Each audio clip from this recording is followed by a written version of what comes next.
Drugs కేసులో సినీ నటుడు నందు విచారణ ముగిసింది. దాదాపు 3 గంటల పాటు సిట్ విచారణ కొనసాగింది. విచారణ తర్వాత మీడియాతో మాట్లాడకుండానే వెళ్లిపోయాడు నందు. నోటీసులు అందుకున్న టాలీవుడ్ ప్రముఖులను 12 రోజుల్లో దాదాపు 90 గంటల పాటు విచారించారు సిట్ అధికారులు. ఈ విచారణలో కాల్విన్ జీషాన్ గురించి నందును అడిగినట్టు తెలుస్తోంది. డ్రగ్స్ మీకు అలవాటుందా, ఉంటే ఎంతకాలం నుంచి వాడుతున్నారు వంటి క్వశ్చన్స్ను నందును సిట్ అధికారులు అడిగారు. అయితే నందు నుంచి కూడా కీలక సమాచారం వచ్చినట్లు తెలుస్తోంది. టాలీవుడ్లో డ్రగ్స్ తీసుకునే అలవాటు ఎవరెవరికి ఉంది, ఎవరి ద్వారా డ్రగ్స్ సరఫరా అవుతోంది, కాల్విన్ జీషాన్తో ఎలా పరిచయం, డాన్సులు ఫైట్లలో ఉత్సాహంగా ఉండేందుకు డ్రగ్స్ తీసుకుంటారనే ప్రచారం ఉంది, నిజమేనా? ఇలా పలు ప్రశ్నలతో నందును ఉక్కిరి బిక్కిరి చేశారు సిట్ అధికారులు. సంచలనం సృష్టించిన డ్రగ్స్ కేసులో టాలీవుడ్ ప్రముఖుల విచారణ నేటితో ముగిసింది. అయితే అదే ముగింపా లేక బ్రేక్ మాత్రమేనా అన్న విషయంపై మాత్రం సస్పెన్స్ కొనసాగుతోంది.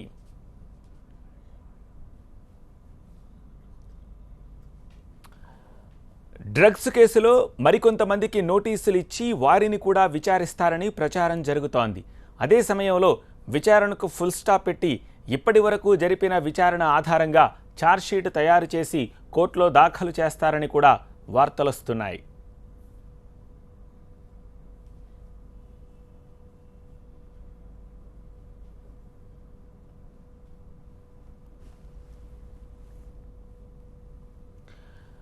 డ్రగ్స్ కేసులో ఇకపై ఏం జరుగుతుందన్న విషయం చాలా ఆసక్తిగా మారింది.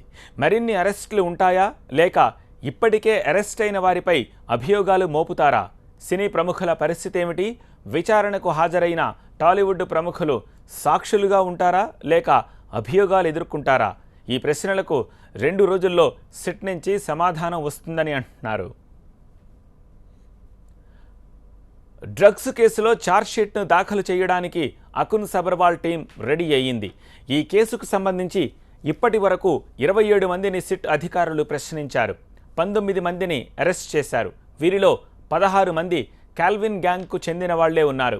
ఇక ఈ కేసులో సిట్ ఛార్జ్షీట్ దాఖలు చేస్తే ఎవరిపై అభియోగాలు మోపుతారన్నది కీలకంగా మారింది.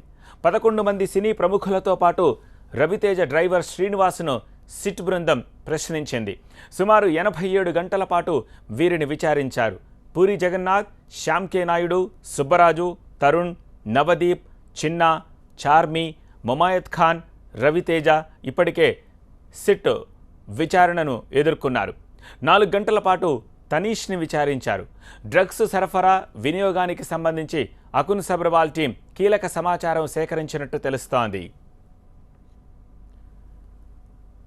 డ్రగ్స్ కేసులో ప్రధాన నిందితుడు కాల్విన్ ఇచ్చిన సమాచారం ఆధారంగా ఎక్సైజ్ పోలీసులు దూకుడు పెంచారు.